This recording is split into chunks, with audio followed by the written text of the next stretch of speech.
Hi, everybody. This is Daniela Ravani, the host of the Mom Curious podcast. Thank you for listening. I'm here with Jeanelle Teves.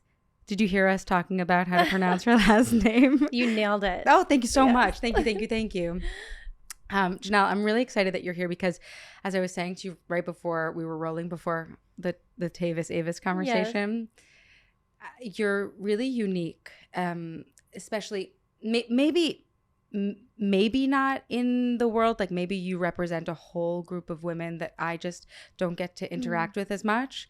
But for us in this work, even 2 years in, to talk to a mom who is not just in corporate, but a CEO of a big corporation, who also centers motherhood in your life, and who can make the time actually to be here. I don't get to talk to people like you very often. Thank you. Yeah. So thank you for Yes. opening up the lens and like taking the time to be here. I love following you on social media, by the way, because I really feel like you're letting us in on the balance, which I'd love to talk about. But thank you. I so appreciate that, and I completely receive that. It is such an honor for me to be here with you. We were chatting right before we went live about where we met, and I followed you online initially when I first moved to New York, and I was like, okay, who are the New York moms and the women? And I started following you, and you had this incredible energy online, and then we met in person at our mutual friends gathering. Neha Roosh, who's like always, by the way, she's always mentioned. Yes. Like there's never a day of recording that Neha isn't. Yes, she brings together the most incredible group of women, and you in person were the exact same. You were like, oh my gosh. And so I started listening to your podcast where we also have so many mutual friends that have been guests on the show. And so I just feel like so honored to be sitting on this couch with you today. Yes. Where did you move to New York from? I was in Amsterdam. I was living in the Netherlands for almost 10 years. That's where I first became a mom. Wow. And that's really where my career was built. And then eventually it took me to New York. And then I shift gears and ended up joining Bugaboo 2.5 years ago. And that has been just a beautiful intersection of my professional business strengths and where I am at in life, which is the mom of 2 little kids. One of them is stroller aged still. He just turned 3 last week. And so Bugaboo has been just this unexpected, incredible chapter. And I'm really happy to be there. And indeed, I talk a lot about online about that balance between having a really demanding, ambitious career and also, which is one of what I consider my true legacy, is being a mom to 2 kids. Yeah. And I definitely don't do it all, but I do very select things fully. And so online, I'm like, hey, here are the tools, here are the things that I use, and try and offer it to other women who maybe feel, whether they're in corporate or owning their own business or in the creative world or in the arts. And we're all really busy. By the way, stay-at-home moms are really busy. And I think you Incredible, actually offer quite a lot of good tips around productivity, self-care, and how to make the most of your time with your children. Like, there was one video that you posted about how you got your kids sneakers and a hot dog from the hot dog stand. Oh my gosh, yes. And maybe there was ice cream involved. And you were just like... This is ultimate New York day. But to go back to that comment around at-home parents, I don't talk about this a lot, but it is part of my family structure, which is my husband is the at-home parent. He's a primary parent, what society would call a stay-at-home dad. But I tell him all the time, your real role, your real title is CEO of our household. And I could not do what I do without that support structure at home. And I'm so grateful for him.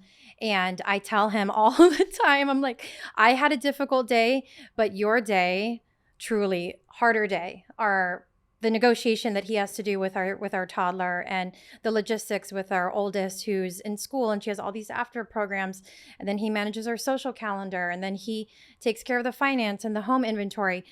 100% at-home parents have the utmost responsibility and job, and there's no feedback loop. Like, unlike me with corporate, I have performance reviews and I have salary conversations.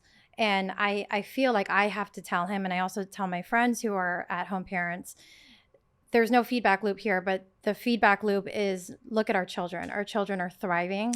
They're incredible humans. They are kind. They are great friends. They are starting to discover themselves. I'm so moved. Yeah, and that so is beautiful. all, that's all Steven. And I have so much appreciation for him. And that's a really important part of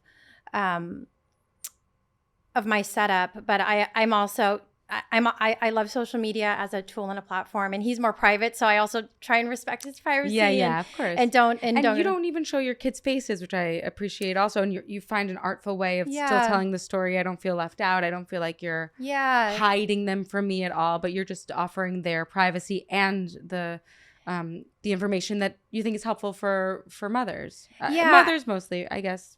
Mothers, my following is predominantly probably 90% women, but I made that shift to concealing their faces probably about a year ago, and really because my daughter is 6 and she's starting to be really more aware and conscious of everything, of when I put makeup on in the morning, when I get dressed, and now the phone, and how that's a communication tool, and I want to respect her privacy. There's an element of also being a New York family, and you're walking around and you recognize people all the time. So I'm also like, I just wouldn't, for also just privacy reasons for her, I make the choice to be online. So I share my perspective, but I also just switched over to concealing my kids' faces, which I did some research around that, and I think it's the right thing for me to be doing at this time. I know that there are a lot of mommy bloggers who, like, this is their meat and potatoes, and maybe that's a whole other conversation. But I feel like for what my message is, their faces don't need to be shown. Right. And so much of what I share is my own life, my career. Yes. Being a mom is a huge part of my identity, and honestly, I'm still juggling it. I'm so proud of them. I'm also so proud of being a mom, but I also want certain things to be their decision. Yes. And I also, it happened a couple of times where someone who wasn't within our close circle had made an off comment in passing at the park or at the playground or something to my daughter. Oh, I saw that you did XYZ, and I could see it just a moment of confusion of, wait, how do you know that? And so that for me was also I just, for friends and close family, and that's where I share what's going on with our family from a personal standpoint. But I think that's really valuable information to Mm-hmm. sit with for our listeners. Because I wouldn't want anyone to come up to my kid and make them feel like they, this adult might know them, and they don't. Right. You know, right. And we're honestly all figuring it out. There's a ton of studies, there's a ton of data, and quite frankly, the internet and other tools that are emerging, like AI, which is now coming into the corporate world. There is really, I think, a new dawn, a new era, and all of these things are here to stay. They're changing how kids are learning in classrooms, how people are operating in business, even in the arts, how we incorporate them to optimize time and everything. And so I think the internet is a really incredible tool that we have to leverage, and we're all just really doing our best, no matter how you decide, how much you decide to share or not. That's really your prerogative. But I think I can speak for many people who just say we're using it as a tool, and maybe we'll miss sometimes, but everyone's just doing the best that we can. And that's my personal decision that I've made. But I also know a lot of people who are very open with their lives, and I love to see it. I'm like, wow, that's so amazing. Their kids are doing X, Y, and Z, and I get so inspired by it. So I could really play both sides of the coin on how and why people choose to do what they do. Can we go back to your support network? Because I don't feel like people talk about this nearly enough. Like, I sit across from mothers who are doing amazing things in the world, and it's very rare that people will talk about their babysitters, their the at-home parent, and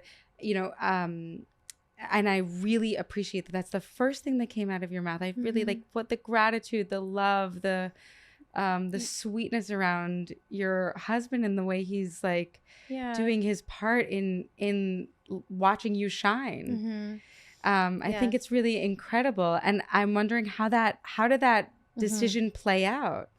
Yes. So it was one that we took with thought and care. And so there was a point when we were parents where we were both full-time working. And this was when our daughter was 1. So just to take you back a little bit, I first became a mother in the Netherlands, and Steve Jobs was one who said it's really easy to connect the dots when you're looking back. And when I look back onto that time when I first became a mom, I was in deep postpartum anxiety. And I did not even know which way was up. All I knew was that I couldn't fathom going back to work. And I was thankfully in a country that had a infrastructure in terms of policy and also cultural acceptance for when moms became moms. And so I stepped away from corporate. I fully leaned into being a parent. So I stayed at home for a year. Yeah, I think that that's also important. So when you see this sort of put together corporate executive working mom, just 5 years ago, I was lost and dazed and deep in anxiety in terms of reckoning these two big identities. Being a mom. Jeanelle, I love you. I thank you so much for your transparency. Yeah, that was a huge part of it. So I stayed at home for a year with Elena, and Stephen worked, and he was the primary earner. And so let's talk about the financial impact also of having a single income household. He was a primary earner. We adjusted to that, and he really gave me the space to figure parenthood out. And I was abroad. I wasn't around family or friends who were going through what I was going at the time. I did not have a mom group. That's one thing in retrospect I would have done differently, is really sought out close mom friends with kids who were the same ages as Elena, just to kind of navigate and go through milestones together. I think the same thing of myself, but I also know that I was so uncomfortable, like that anxiety, because I can relate to the postpartum anxiety, like being around anyone actually and other people's children also was uncomfortable. So I just want to give you grace around that. Thank you for that, because actually it's so uncomfortable. I also was so not social. I didn't want to see anybody. It was just me and Elena at home. And so who knows even if I had the tools or the community around me, if I would have actually sought it. But yeah, that was our family structure when we first became parents. I was at home and he was working. And then I made the decision that I was ready to go back into work. And again, in the Netherlands, they have really accessible childcare. It's partially stipend by the government. Wow. You just literally drop the baby off, and then diapers and organic snacks and healthy meals. The menu gets sent to you. And this is not private elite daycare. This is, everybody gets this kind of daycare. Wow. And it was, partially stipend by the government. So then, there was all that. That worked out. And then we made the decision to relocate to New York City, which arguably is on the other side of the spectrum in terms of support systems for families. So we landed in New York City. We were both working, and we did not have that option to put her in. She was only 1 year old, and we realized, okay, there's a different type of support network here. You either have family or grandparents, or very few options in my experience of quality daycare, exactly, and then quality accessible daycare. It's very expensive, by the way. The daycares that, whether they're quality or not, I don't actually know, because I didn't send my children to daycare. So, we'll yes. If you do know, let us know. Yes, we're happy to discuss. Where they are. I didn't find them. But they're expensive. And also within hours that were not even supportive to us. Right. So we were like, well, we have to be at the office at this time, but daycare only opens at this time. So when we moved to New York, we brought on a nanny into our home, and she was really the third parent extension of us. And then, like so many people, when the pandemic happened, we no longer were having anyone else come into our home. It was just Steve and myself and Elena. And then, by the way, that's I found out that I was pregnant February 2020. Oh, so my God. Right before everything shut down.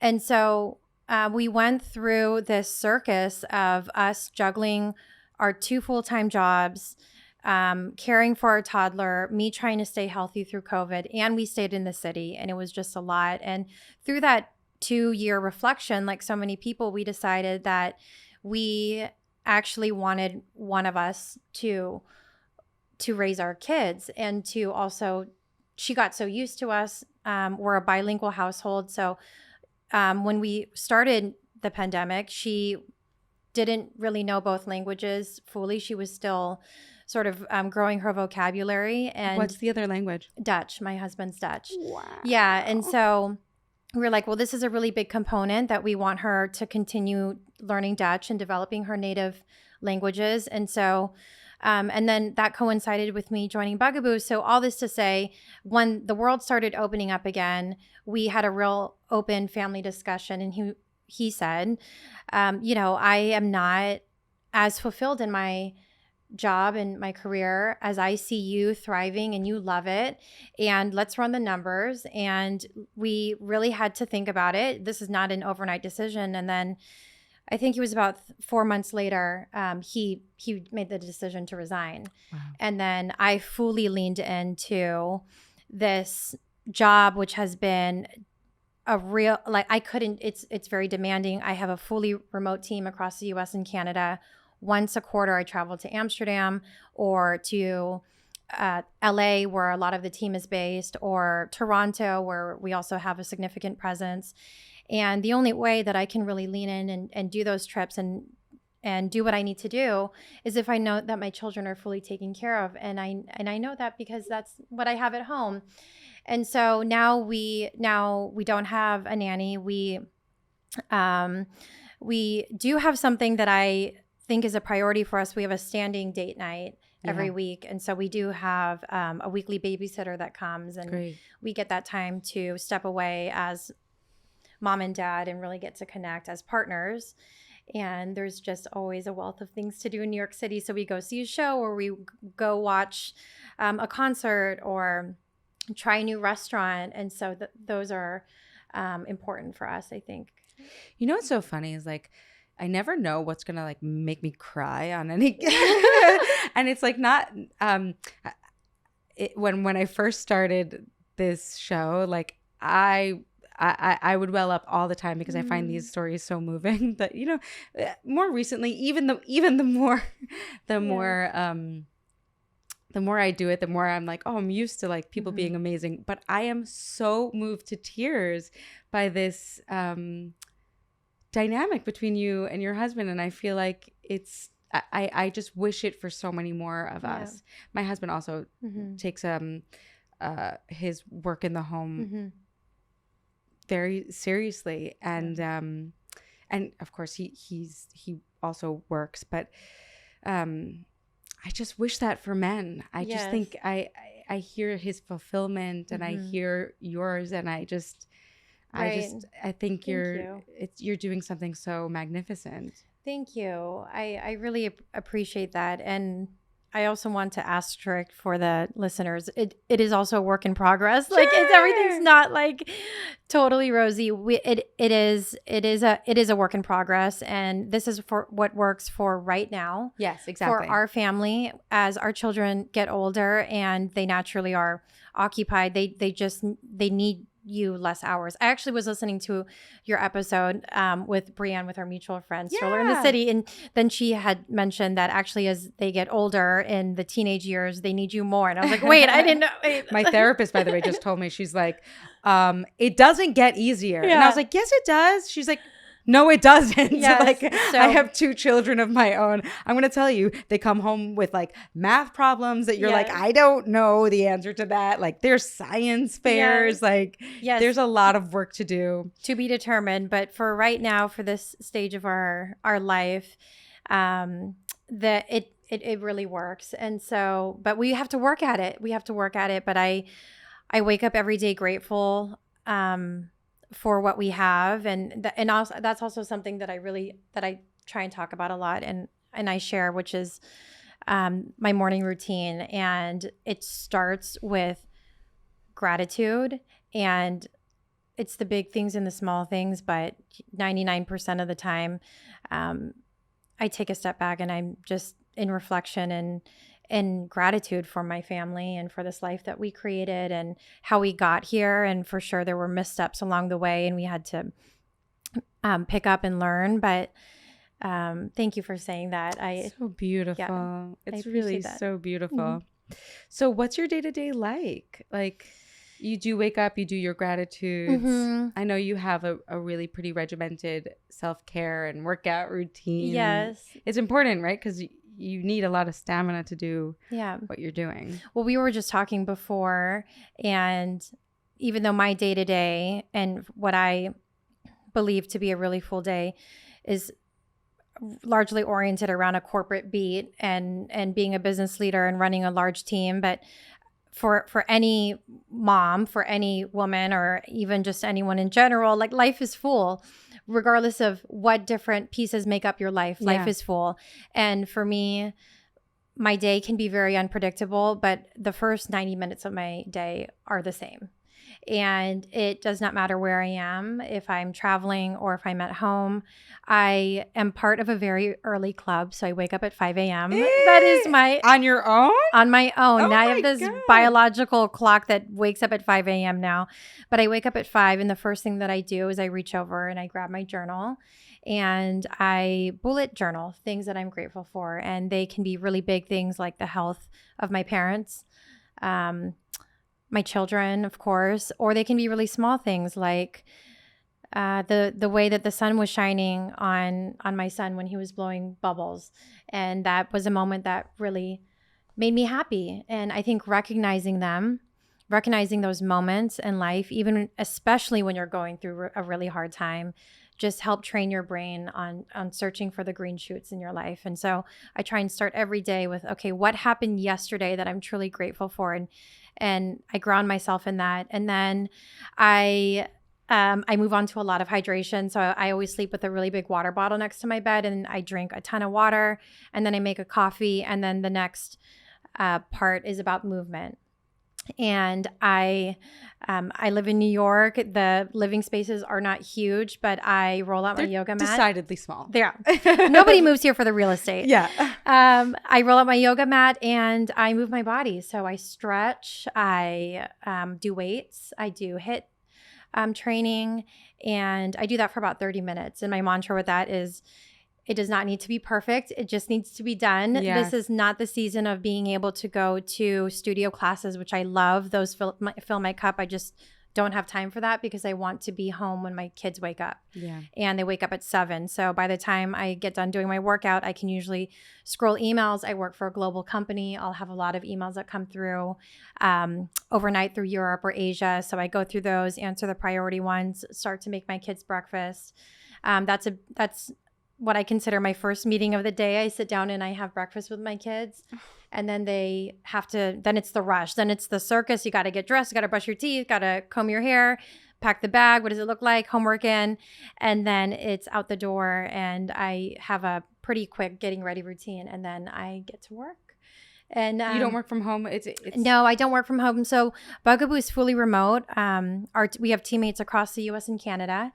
But I go into a flex office space because I do so many calls, and my youngest is 3, so he's only in preschool until noon. And even though Staven is with him, if I hear him or if he knows I'm home, he's going to be knocking on the door, wants to come in. So it's just easier, that division of church and state, that I do my work outside the home and then I come back.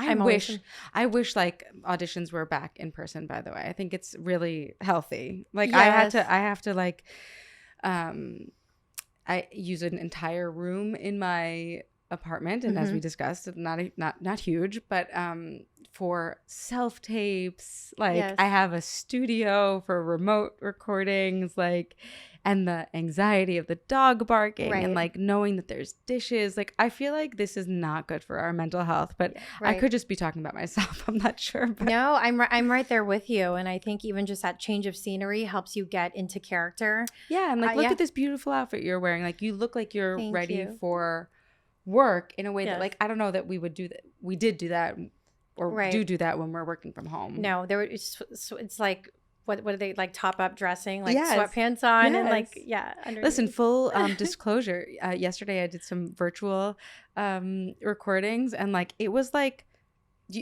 the only thing you see is my top. Yeah. So like it doesn't matter if the bottom matches. Yes. Like, Yes, exactly. but that can't be every day for me. That would be too hard. I think it's great that you go to an office. I think that's important. Well, I see it as I'm getting into character for what I have to do. Even that short subway ride, like, so my commute is like 9 minutes long, but that transition is me stepping away from being my mom life, and I'm stepping into the corporate world, and I'm thinking about the conversations I need to have, the decisions I need to make, sometimes the challenging situations that I have to face. And it is like, okay, I'm putting, probably like how you get into character, Yes. before a show, like I'm stepping into that character, and some days I don't feel confident, but even that change of scenery helps me get into the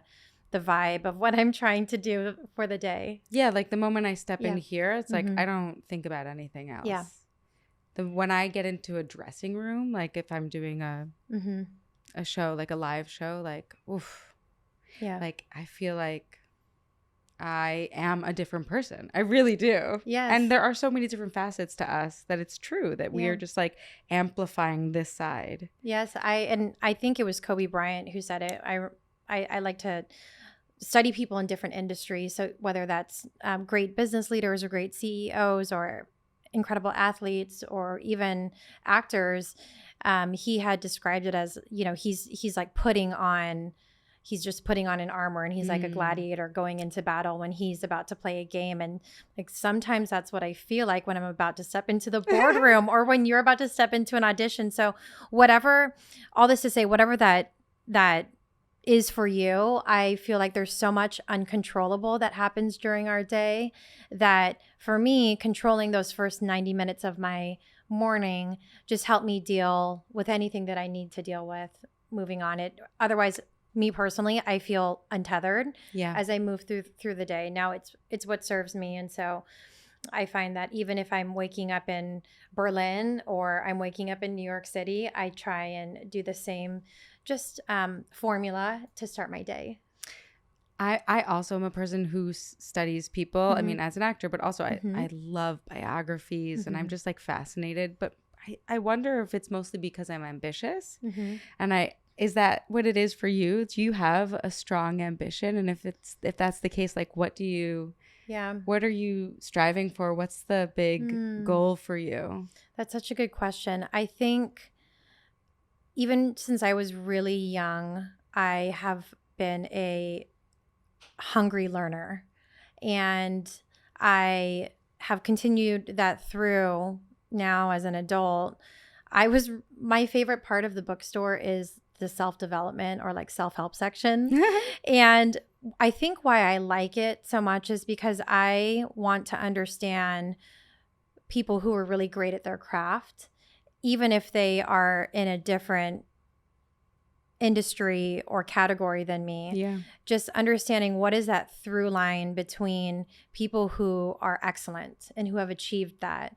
And then I'm not trying to be Kobe Bryant, but I will take 1% of what Kobe Bryant did or the way he thought or the way he moved or behaved and apply that to my life, and I'm 1% better. And you take 1% from all these little people, all of a sudden you look back on the year and you're like, wow, I'm 50% better than I was in January, and I didn't even realize it. It's that invisible progress that I think that I love. And I think what drives me, and yes, I would consider myself an ambitious person. I think what drives me is really this desire. Who drives me is my future self. So if I'm thinking about plus 20 years from now, plus 30 years from now, I will be in the later phase of my life. And I don't ever want to look back and think, oh, why didn't you do that? Why didn't you try that thing? Why didn't you just go all in and live a really full life? And I just don't want to get to the end of it and feel like I didn't maximize or live life to the fullest, appreciate every moment I have with my parents who are getting older, with my children who are still young, with this career that I'm trying to build. And so that's what drives me, is that I want to make the most of everything, you know, and the relationships I have. I don't have so many friends. I have a small handful of really rich friendships that at this stage of my life I can cultivate and I can water those, and we're all busy, but we just check in on each other. Hey, how you doing? You know, maybe we can get together in a couple weeks. And those are the things that really matter to me, the things that I choose to do, doing them fully, and feeling like I'm making the most of it. I'm so moved by your intentionality. Yeah, thank you. And this is this stage of life, right? And it took me a long time to get here and to feel fully confident. So maybe 5 years ago, if you would have asked me, are you ambitious? I would have shied away from that answer. I would have felt that there was something maybe too much about that word. And now I lean into it, and I'm unapologetically ambitious. Yeah. And I love it. Yeah. And the kind of mom I want to be and the kind of life I want to create and design. If you're not intentional about it, then you're just sort of floating and you're kind of just waiting for things to happen to you. And I really believe that you can design your life. You put things out there and you take small invisible steps to get there, and you can really create it. My life, my gosh, I can't even believe it some days, but here we are. And I think if you just every day you take steps towards something really intentional and towards your goals and what's important to you, then you can create anything. Yeah. I don't usually get to speak to mothers who are in corporate because you guys are so busy. But there are many of you, aren't there? Yes, I think that my corner of the internet, I have connected with a lot of mothers in corporate, for sure. You know what I am also noticing is that is this entrepreneurial energy. Yes. And that mothers who are in corporate, but then are also like multifaceted. They're also doing this, and they have side projects, or they create content. Yes. Or they're pursuing some sort of interest on the side. And I love to see that. So I'll speak to my team. Yeah. If you double click into the makeup of the Bugaboo team. So I have a team of 30 across US and Canada, and 80% of them are women and 60% of them are mothers. And so I work with a lot of mothers personally. And I think being in the juvenile baby space, I meet a lot of mothers. And so there are for sure a lot of moms in business. And part of what I try and share is the balance, but the blending of, I heard this phrase the other day, and I think it personifies motherhood in general, but then also moms who are working in the company corporate setting, is the tug between ambition and devotion. And yes, you really want to be there in terms of hours with your child, but then you're also trying to build and you're trying to climb the corporate ladder. And I try and share both the tools and the tricks that have helped me accelerate in my career in the workplace and kind of break through the barriers of being the only woman in the boardroom sometimes, or being on the younger end in some of the rooms. What are some of those tips? Well, I do believe a lot in presentation and how to prepare for these moments of public speaking. Yes. And that's kind of like your shot to command a room. And so those are the small invisible progress moments where I tend to take those things very seriously. So I talk about just corporate tips and tricks. So whether it's networking or preparing for a big meeting, how to prepare for public speaking, how to have difficult conversations, how to navigate returning into work and negotiating with your manager, to make sure you have a soft landing and you're set up for success. Don't just come back to work and say, what do I need to do? Yeah. Don't do that. So all of that sort of corporate topics are one bundle. And then on the other side, I'm very open to my team. I don't hide when I need to go do something for my children, or if I am stepping away to go do something. It was my son's birthday the other day, and so I said I am unavailable between 11 and 2 because I'm reading a story to 15 3-year-olds. So I need to get to the school, get the balloons, do the birthday party in the class, read the book, and then I'll be back online. So that part of what it's like to be a mom who has to navigate business travel, and the sadness that I may feel sometimes when I just physically can't be with my kids. What are the tools that help me cope with that sadness? It's a two-sided coin of sadness, but then also pride. Yeah. Pride and fulfillment that I get from the role that I play within my family and what I get to do and the experiences we get to have because I'm in this position. So also what that's like and addressing that polarity between pride and guilt. And the legacy you're leaving. I mean, not just with your family structure in and of itself, which I think, as we said, is so beautiful, but also like, I know there are many women on your team, but that's not the case in general. Like you, right? How many female CEOs are there percentage-wise? Not very high, I'm assuming. Not very high. No, I forget the statistic, but it's a single-digit statistic, and so it's not that high. And so you're making history. I mean, there's something to be said for that, for your daughter, for your son, and for yourself. And I also your parents, by the way. I mean, like it's for the rest of us. It's like a big deal. My parents are also a big part of my drive.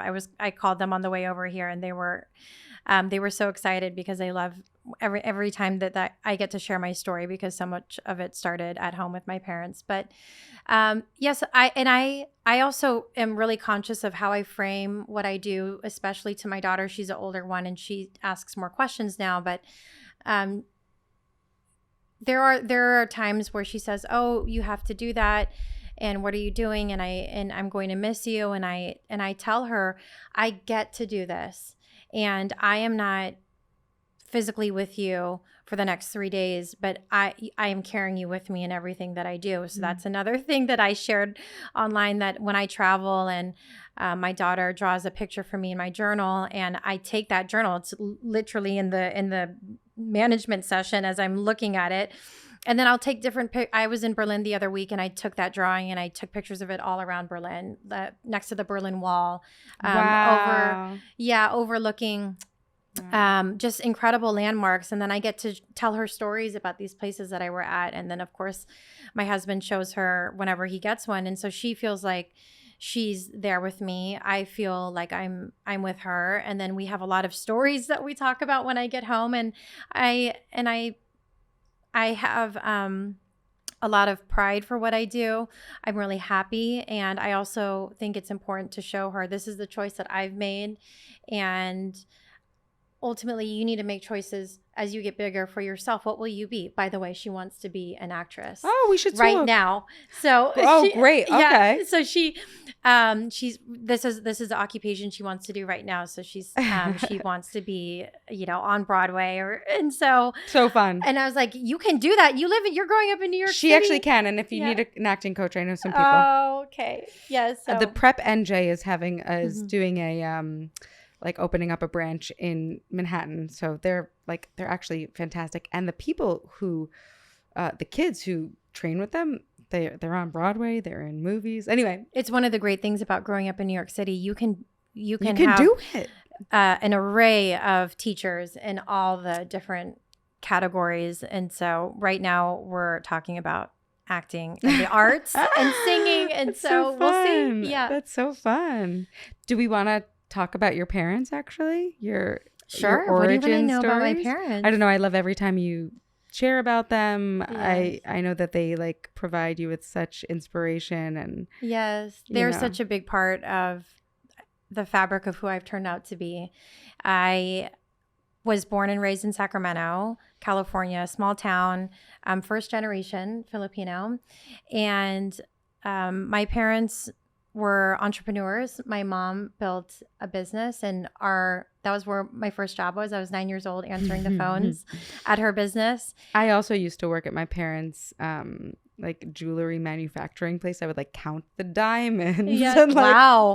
I know. Can I work there? I would like it was kind of weird, but I mean, that's what I would do. They would take me to work, and I would help. Like, this is what first generation kids do. Like, we didn't.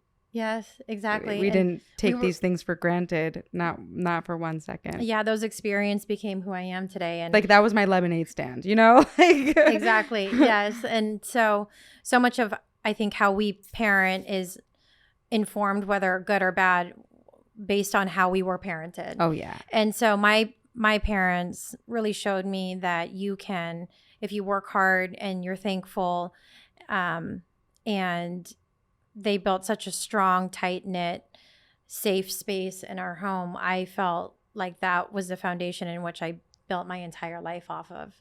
And so I ultimately left home, and I ended up having this career that took me around the world. That I moved to Europe. I lived there for 10 years. That's where you met your husband? I met him in Barcelona. I went to business school in Barcelona, and we met, and then I moved to Amsterdam, where I joined Nike, and then we got married in France. I had my daughter in the Netherlands, and then we moved to New York City, and now we're here for the foreseeable future. But all of that was built off of my parents and the values that they instilled in me. And I grew up in this great blend of having big dreams and being an entrepreneur and building something out of nothing. And then this adult life that was just filled with so much curiosity, and my parents encouraged that and nurtured it. And so now they are incredible, active grandparents, and they play a pretty big role in my kids' life. And they come to New York as much as they can to be a part of their childhood. And I'm forever grateful for my parents. And they have for sure influenced so much of how I parent now. And also this belief that you can be both. You can build a business, or you can build a career, and your children will absolutely feel also adored, even though it doesn't mean as many hours in the day as you wish you could give. So my mom, I also draw on her for strength because of what she also did for my brother and I. And so she's for sure one of my biggest influences. Both my parents are. So beautiful, really. Thank you. Do you have any parting words for the mom listening in who's maybe listened to a bunch of these episodes and never felt like she was represented until right now? Because I do talk to a lot of entrepreneurs. I talk to creators. I talk to actors, but from a professional standpoint, you represent this special and small percentage of women in leadership. What would your parting words to them be? I would say, firstly, I see you, because I think for any mom, but then also a mom who is in corporate, and also I'm thinking about the mom who's packing school lunches and then trying to make it to the 8 a.m. meeting and trying to do her best. And maybe she got some bad feedback during the day that kind of brought her down a little bit. And then she is trying to muster up courage before she walks through the door and go for round 2, which is dinner, bath time, story time, bed.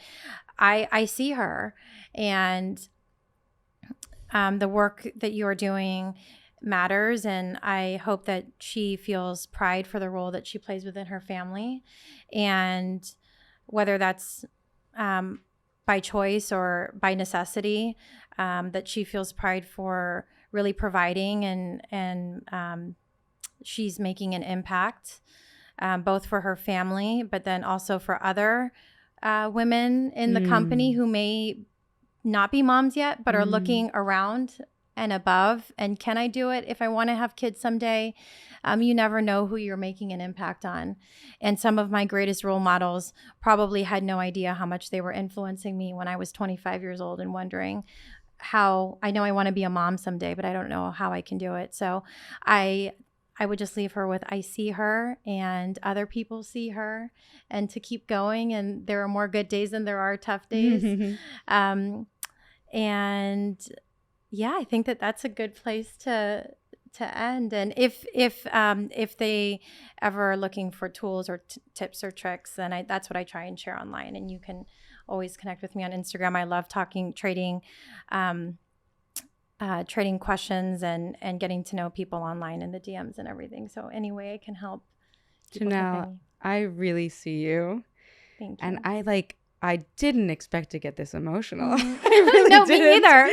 I really didn't. I'm just so, I'm really moved. I'm really moved by the way you navigate through the world and all that you've accomplished with such grace and kindness and sweetness. Thank you.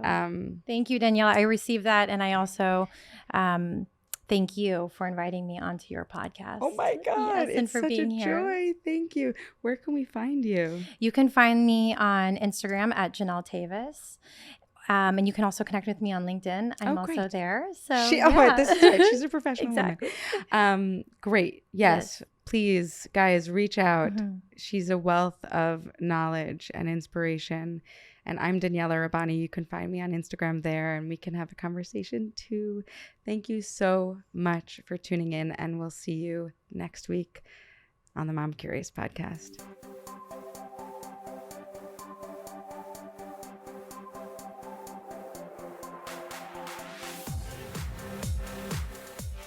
Thank you, as always, for listening to the Mom Curious podcast. My name is Daniela Rabbani. I am your host, and I would love to continue this conversation at Daniela Rabbani on Instagram. And if you'd be so kind to rate and review, share this podcast, I would be just really grateful. Catch you next time, every Tuesday on the Mom Curious podcast. Produced by Hoff Studios. You can find them at Hoff Studios on Instagram as well. All right, have a great day.